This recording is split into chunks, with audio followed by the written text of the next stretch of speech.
So Cass is hiding over there. But I'm going to do a video where I tell a story in completely English.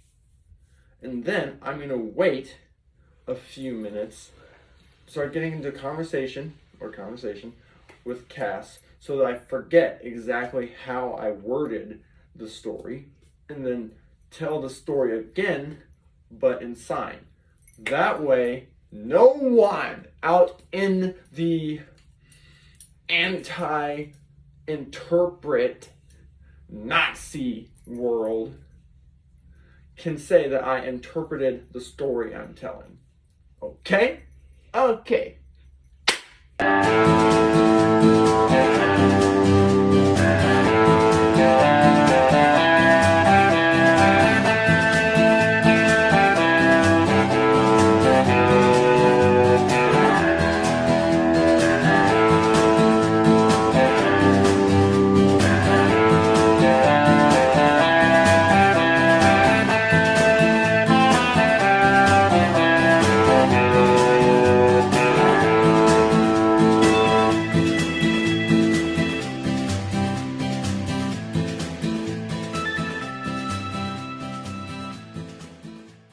I don't remember exactly how long ago it was. I don't even remember how old I was at the time. My guess would be between 12 and 15 would be my guess. The only reason why I think that is because my brother had to be a lot younger than I am in order for this to make any sense. So I'm guessing that it was Saturday because it doesn't make much sense otherwise. But for some reason, my family had stopped by the church. And they had brought along my brother's tricycle. And keep in mind, this thing is made almost completely out of plastic. So it's small. He's got to be a small little guy. He wants to ride his tricycle. So they tell him, you can ride the tricycle in the parking lot. Now, little preface. This is not sign language. This is just me using my hands to describe. So the parking lot is here. Over here is this grass section. The driveway is over here. So if you move the driveway over the parking lot over to here, you got the driveway that comes up to here. When it gets to the spot where the parking lot begins, it branches off, continues straight here, and then there's a turn right there that you would use to get to the parking lot. That spot where it turns is the same spot where they have one of those big drain pipe things going under the road. So on this side is basically completely safe. On that side, however, is what I always called the ravine.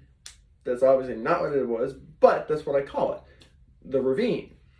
It was approximately 6 feet deep, just a slope, kind of like the gully that you sometimes see on the side of the road. That's exactly what it was. It was a big gully. Conveniently, right there, it had one of those drain pipe doohickeys. But because it had that drain pipe thing, they had to find some way to fill in the gaps around it where there was no dirt. So they used a bunch of rock. This means that around the pipe there's humongous rocks, and at the bottom there are a few big rocks and a few small rocks. So you got a lot of rocks down there. So if you pick a spot a few feet that way of the drain pipe, it's all grass and you're fine. If you pick a spot a few feet that way of the drain pipe, it's all grass and fine. But right there, it's not fine.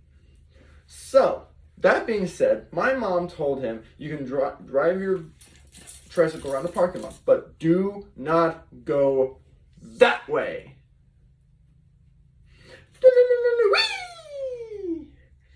Now, they, being the oh so clever parents that they were, left me in charge of making sure he did what he was supposed to do.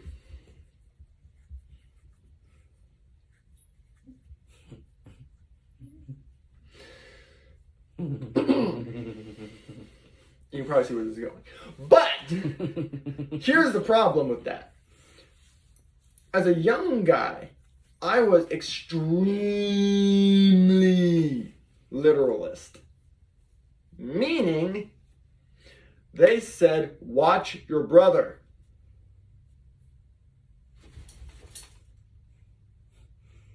I'm watching him. They never said do anything other than watch him. So he starts booking it on his tricycle to the one spot they told him not to go, and I'm walking behind him watching. That's what they told me to do.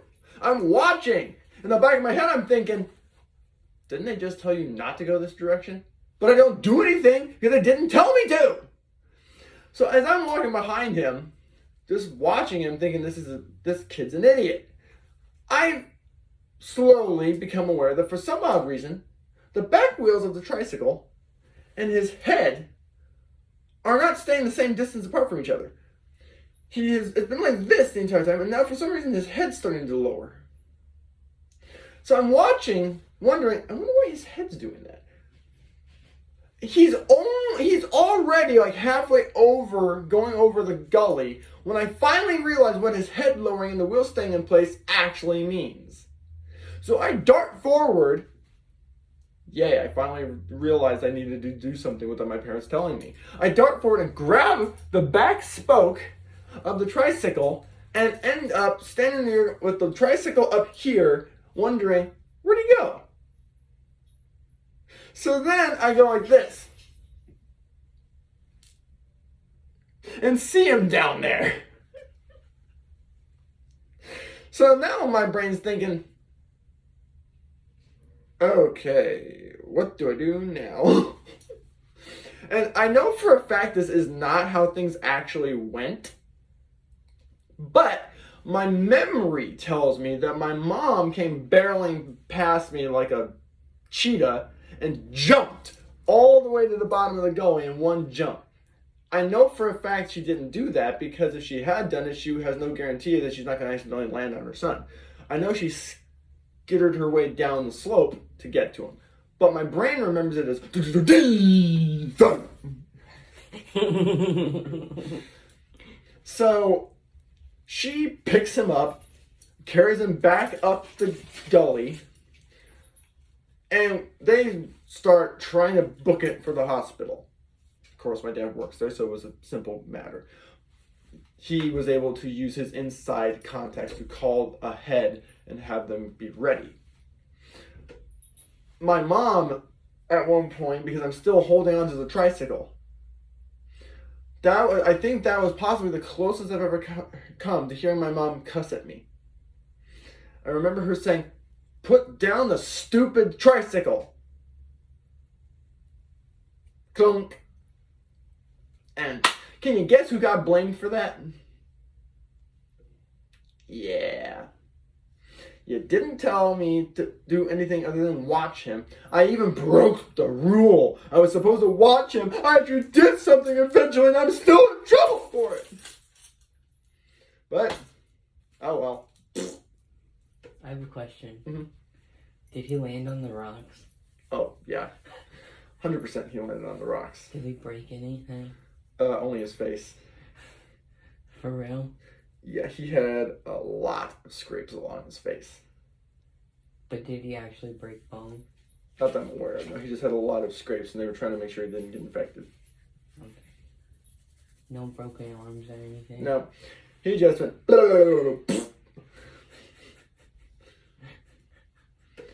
And considering the fact that you sit on a tricycle like this, whenever he went over... and I grabbed the back spoke of the tricycle, that meant the tricycle stopped moving. He kept moving. His face hit first. Did he get like a concussion or anything? Probably. Now, you got to keep in mind that this is the exact same brother who... Who was it? That was Enan. This is the exact same brother who has this really amazing knack for hurting himself with nothing. He could hurt himself with a pillow if he really tried. That's how goofy this guy was when he was younger. I'm hurting myself because I'm carrying around too many knives. He's hurting himself by walking down the driveway. Or literally falling out of a tree. And yes, that did happen once. But he also fell off the gate into the gravel. How he managed that, I have no idea. But, so you see, this guy is prone to hurting himself in some creative ways. The whole rolling into the gully thing was just the most flamboyant one in his career. And it was the only one in which another person was assisting. My most flamboyant one is that I fell into a big cactus. I had pins all in me. Technically like needles, but... Oh. So hopefully you enjoyed the story, and in just a moment... Excuse me. In just a moment, shut up. In just a moment, you'll see. In a moment, you'll see the ASL version. So we'll cut.